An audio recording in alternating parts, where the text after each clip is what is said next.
Alright everyone, hi there, it's Miss Hart. Today we're going to be focusing on Irish nationalism in the 19th century, specifically the Great Famine in Ireland, which increased Irish nationalism.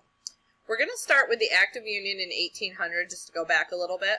But before we do that, please pause the video and grab your notebook if you haven't already.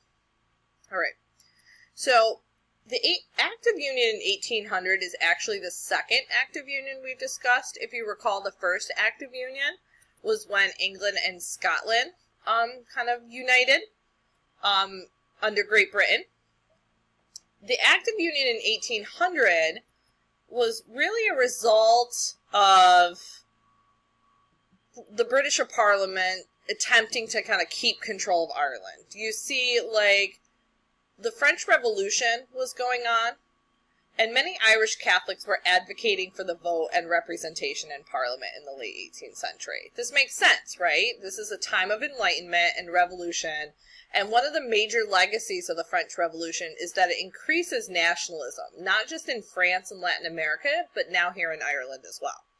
You see, the Irish had seen that religious inequality had been abolished in France and that a democratic government had been set up. And Irish Roman Catholics wanted equality. Irish Protestants wanted parliamentary reform. Both groups wanted economic reform, which eventually, this resentment eventually leads to an uprising in 1798 with the goal of, like, Catholic emancipation, i.e. the vote and parliamentary reform.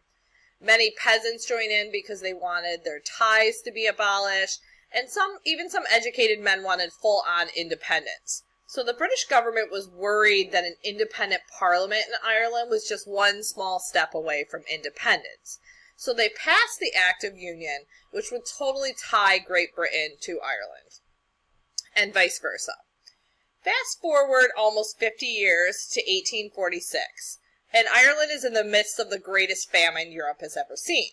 The Great Famine, also known as the Irish Potato Famine, or the Great Irish Famine, was a famine that occurred in Ireland between 1845 and 1849 when the potato crop failed in successive years. The crop failures were caused by this blight, which is kind of an agricultural term that refers to any sort of disease that will destroy a plant. And in this case, the disease is destroying both the leaves and kind of the edible roots or the tuber of the potato plant, basically the part that you eat. The cause of the potato blight was this mold. And, you know, you can see here by looking at this picture is what kind of a healthy potato looks like on the left and what a blighted or inedible potato looks like on the right. You know, as a result of this blight, the potato crop fails year after year starting in 1845. And as a result of that, the Irish lack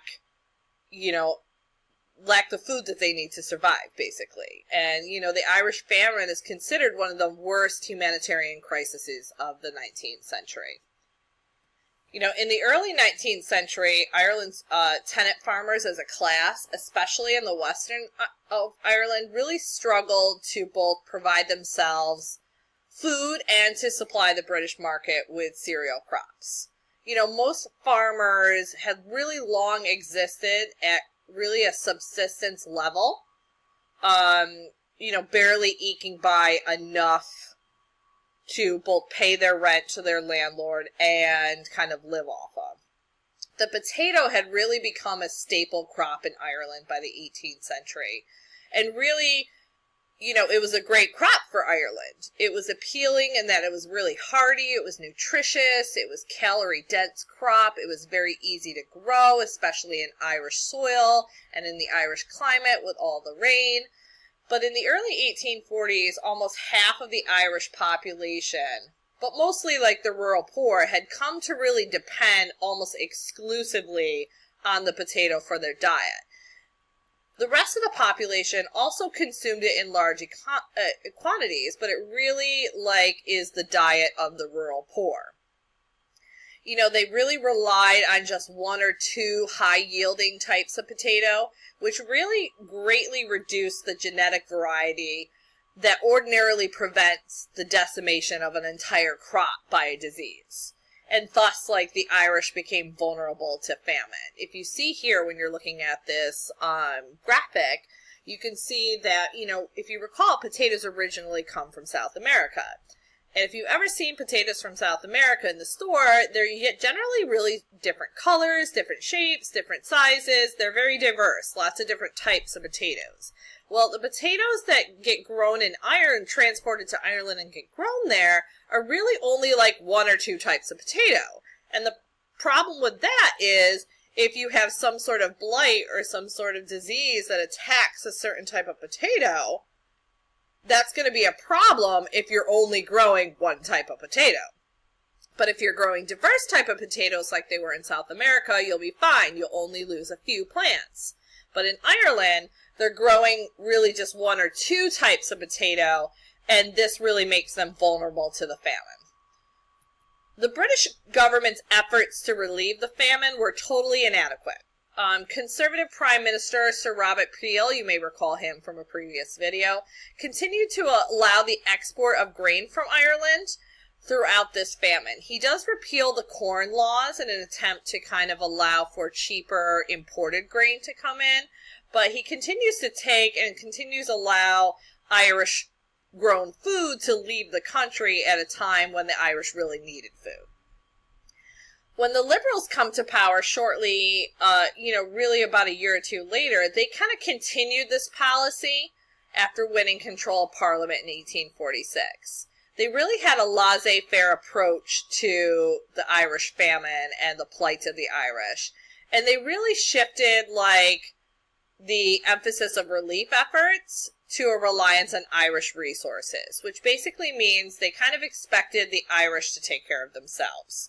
They didn't really want British resources to be used to help the Irish. They really felt like the Irish needed to help themselves.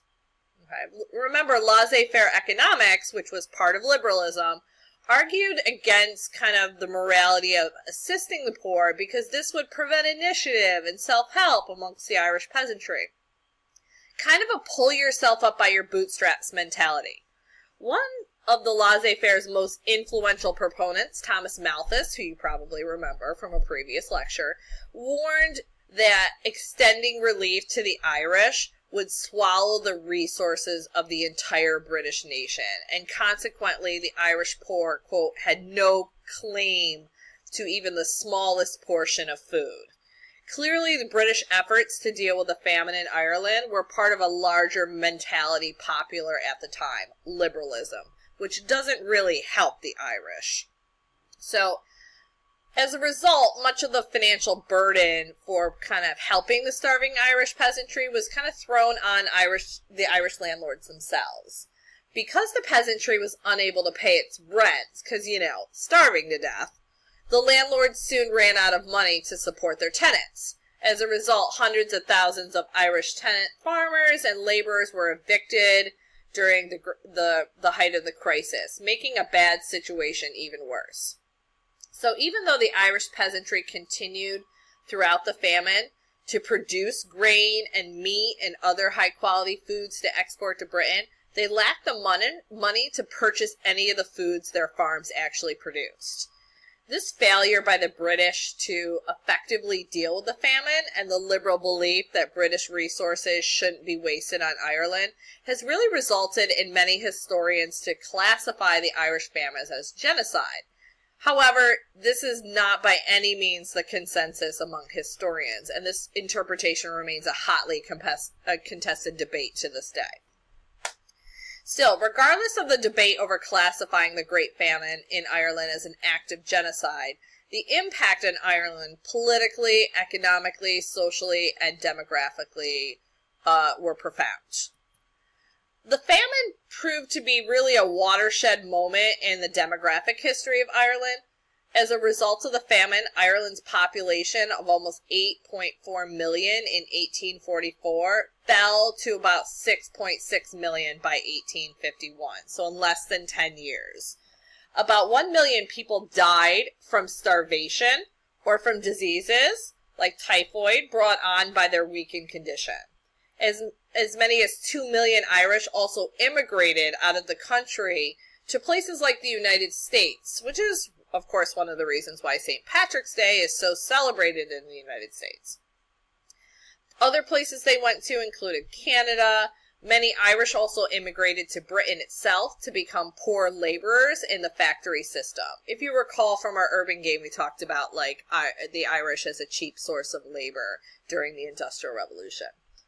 All in all, Ireland's population continued to decline in the mid-19th century. If you look closely at this graph, you can kind of see this really sharp decline here that continues on throughout the 19th century.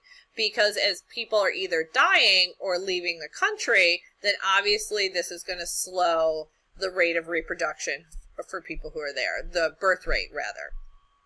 There's just not enough people left in Ireland, not to the same level as there was at the beginning of the 19th century. As a result, you can kind of see the Irish population never really fully recovers to what it was in pre-famine days. You know, the English government's ineffective measures to relieve the famine also had political consequences. This definitely intensified the resentment of the British rule amongst the Irish people and really encouraged Irish nationalism into the mid and late 19th century. In fact, one popular slogan of nationalist and young Ireland leader John Mitchell was that, quote, God sent the potato blight, but the English created the famine. Clearly, you can see from that quote how the English response to the famine really increased Irish resentment toward the government in London. Groups like Young Ireland were part of like the Irish national movement of the 1840s. You know, this was begun by a group of Irish intellectuals, and the movement encouraged the study of Irish history and the revival of Irish or the Gaelic language as a way of developing nationalism and then eventually, hopefully, achieving independence. However, just like in Italy and Germany, this is really a romantic nationalism that began to take a back seat to a more practical and realistic political nationalism that's geared toward reform and eventually independence in 1921. The Irish question really became one of the big political issues of the second half of the 19th century in the United Kingdom, with a slow, kind of gradual movement toward home rule. However, conservative and some liberal opposition to home rule was really strong. And like the Great Reform Act of 1832, a lot of moderate reforms were implemented in order to undermine the goals of more radical groups. You know, the Home Rule Bill did eventually become law in 1914, but really was essentially inoperable for the duration of World War I. And then we're going to see at the beginning of the next period that Irish efforts for much of Ireland, the effort to become an independent nation is going to be successful. But again, not until the 20th century. All right. Let me know tomorrow if you have any questions about this lecture. And I'd really like to hear your thoughts about whether or not you think that the British response to the Irish famine was sufficient enough, and whether or not you think that this really constitutes an act of genocide. Remember that genocide is, you know, the deliberate targeting of a group of people in the attempt to kind of exterminate or wipe them out because of some characteristic about themselves. So I'd really like to hear your thoughts about whether or not you think that the famine in Ireland in the 19th century and the British response to it really constitutes a genocide. That's all I have for today, and I'll see you tomorrow.